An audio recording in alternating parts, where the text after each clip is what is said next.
This is the second part of lesson 76, dealing with vectors. So we're going to add vectors. In previous lessons, we've added vectors.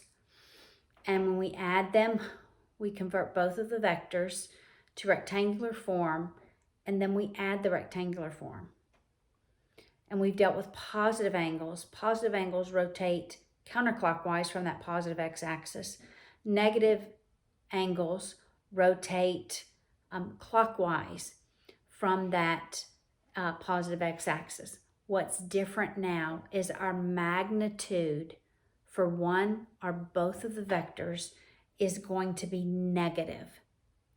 So instead of the vector going from the origin to the angle of that direction, it's going to go in a different direction. All right, so this is the problem we're going to work, but let's just talk about negative magnitude. Let's say I had -3 at 50 degrees. All right, the first thing I do is I draw that angle. And remember, positive goes counterclockwise about the coordinate system. So we're going this direction up to 50 degrees, but it's -3. The -3 says we're not going in this direction.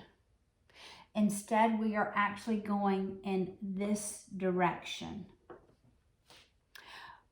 So we start at 0 and we go -3, which we look in that now. Once we're just going to look at it as positive in that coordinate system, okay? Because we've actually moved. You're looking at the absolute value. We've actually moved 3 in the opposite direction. This angle is 50 degrees. The angle doesn't change, but that negative moves it to a different quadrant, okay? That's if it's in the first quadrant.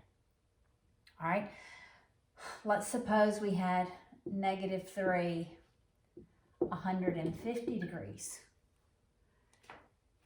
All right, thinking about our quadrants, it's 0, 90, 180, 270, all the way back to 360. So 150 is between the 90 and 180. It's here. So this angle is the distance from 150 to 80, or 30 degrees. But the direction of the vector is here because it's -3. So it actually moves it to this fourth quadrant. It's 3, but that angle doesn't change. It's still 30 degrees. All right, so when it's in the first quadrant, it moves it to the third. When it's in the second quadrant, that negative magnitude moves it to the fourth. When it is in this third quadrant, so we had -3 at 210 degrees, that would be here. It's after the 180, right? So that's 210. It stops at 210, but I look at this angle to the x-axis. So it's the 210 minus the 180. So this is 30 degrees. But because it's -3, the force of that vector is towards the origin. So it moves it to the first quadrant. The magnitude becomes 3. That angle is still 30 degrees. All right, so third quadrant in the positive direction moves it back to the first quadrant. What if it's in the fourth quadrant? Let's say we have -5 at 305 degrees. All right, so 305 is here. That's where the 305 degrees is. We always look at the angle because I need the angle when I move it to that opposite quadrant.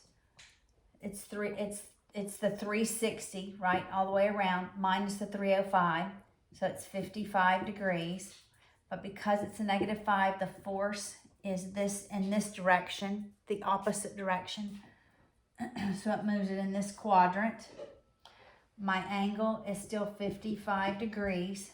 The magnitude is 5. It just changes what quadrant your vector is in, okay? So now we'll look at your example.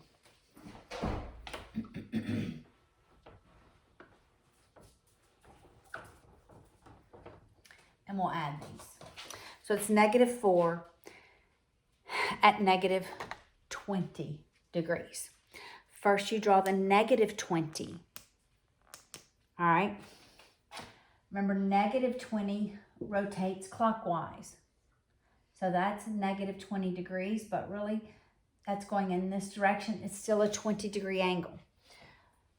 But because the force of the vector is negative, it moves it to this quadrant. The angle is still 20 degrees. But my R is going to be negative. My U will be positive. The length of my vector is 4. Now, remember, R is associated with the x-axis and the cosine. U is associated with y-axis and the sine. So to solve for R, I'm using the cosine, U, the sine. So that the value of R is going to be 4 times the cosine of 20 degrees. Remembering, after I calculate it, it's going to be a negative number. The U is going to be 4 times the sine of 20 degrees. I have someone making me laugh. It's okay. All right, so let's solve this vector for R and U. 4 times the cosine of 20 degrees. Okay. It's 3.76 R, but it's going to be negative. My U is going to be 4 times the sine of 20 degrees. It's going to be positive, plus 1.37 U. All right, I just put that in my calculator to solve. Now, for this other vector, 5 at 135, we'll draw it on the same coordinate system. Well, maybe not, because it's in the same quadrant. All right, so remembering 0, 90, 180, 135 is between 90 and 180 from the positive x-axis. The length of the vector is 5, but I need that angle to be able to solve for the R, which is going to be negative, the U, which will be positive. And that angle is the 135. The distance from 135 to 180 is 45. Immediately, I know it's a 45, 45, 90, and I never use my calculator for those, nor do I use it for the 30, 60, 90. All right? We use a Pythagorean triplet. So the Pythagorean triplet for 45, 45, 90 is the legs are 1, 1. The hypotenuse is square root of 2. So to get from either leg to the hypotenuse, I multiply by square root of 2. To get from the hypotenuse back to either leg, I divide by square root of 2. So the leg is going to be 5 divided by square root of 2. But because I'm in algebra, I remind myself I rationalize denominators. Denominators are rationalized. We don't leave an irrational number, a radical, in the denominator. So I multiply by square root of 2 over square root of 2. So really both R and U are the same value because both of the legs are equal because of the 45, 45, 90. All right, it's isosceles right triangle. That's 5 square root of 2 over 2. So both R and U are going to be that value. Do not write this as a decimal. This is the exact. All right. So my R is going to be negative. So it's negative 5 square root of 2 over 2r. My u is going to be positive. 5 square root of 2 over 2u. Now I'm going to add the 2. When I add them, I make sure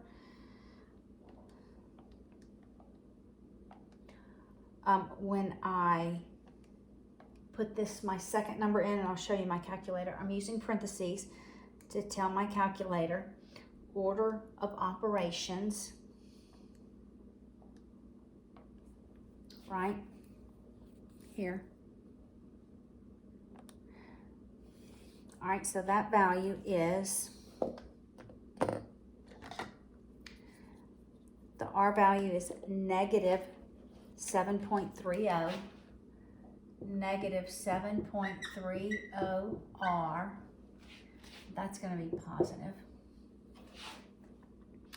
So I'm going to add 1.37 to that. Again, I'm going to use parentheses to tell my calculator order of operations. And this is 4.91u.